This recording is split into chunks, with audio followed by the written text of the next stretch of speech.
I will briefly talk about intelligence tests.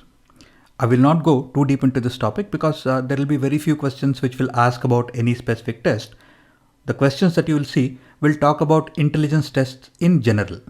Therefore, we will cover this at a very high level. There are several popular intelligence tests that are frequently used, such as the Stanford-Binet test, or the Universal Nonverbal Intelligence Test, or the Wechsler Individual Achievement Test, or the Wechsler Adult Intelligence Scale. And there are some tests which will also measure the cognitive disability aspect, such as the Woodcock-Johnson tests for cognitive disabilities. From our perspective, the most important one is probably WISC-V, that is the Wechsler Intelligence Scale for Children, and this is the 5th edition of this test.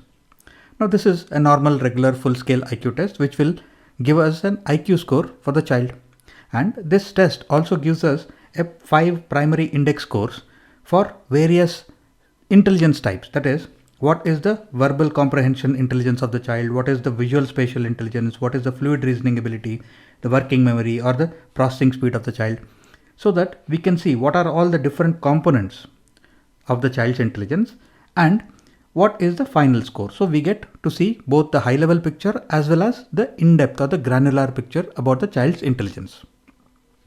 Now one of the common things about all these different types of tests is that the people who are taking the tests or the assessees or the children are given different types of tasks or puzzles or activities that they have to complete.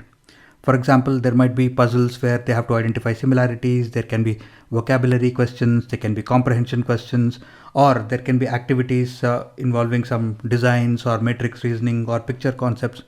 So once these activities are completed, the children will get some scores, and those scores are put into the specific formula for each of these different types of tests, and that is how the intelligence quotient is calculated. Next, let me quickly talk about the concept of intelligence quotient.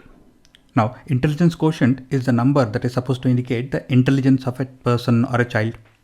Now, the first formula for calculation of intelligence was devised by Alfred and Theodore in 1905. They were not calling it intelligence quotient. It was just a formula for intelligence. Their formula was quite simple. They said, let us subtract the chronological age from the mental age of a child and we will get a number and we will call it intelligence. For example, if there is a 7-year-old who is capable of doing things that are normally done by a 10-year-old. So the mental age is 10 years, the chronological age or the calendar age is 7 years.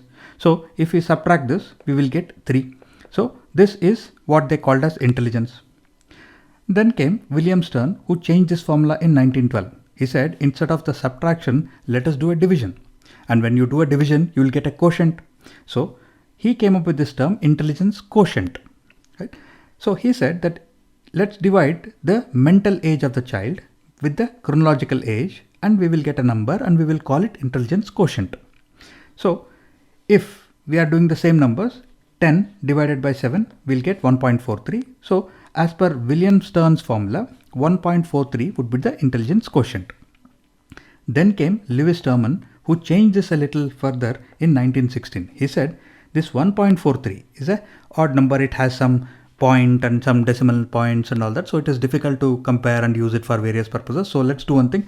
Let's multiply it with 100. So then we'll get a nice round figure 143, which can be used for various scales. So the final formula that we see today, that is IQ is equal to mental age divided by chronological age into 100, evolved over these 3 different changes. And you can take this number 143, which is the IQ of a child, and put it on any of these different types of classifications. So if you were to look at the Stanford-Binet 5th edition classification, we see that 143 is considered to be gifted or very advanced. And if you do the IQ testing for a typical classroom and put them into a graph, you will always see a curve like this, which is a normal curve. And you'll see that most students fall into the average category, and there will be very few students who are gifted, and there will be very few students who are impaired or they are borderline. So this is the kind of curve that you will see in any typical classroom.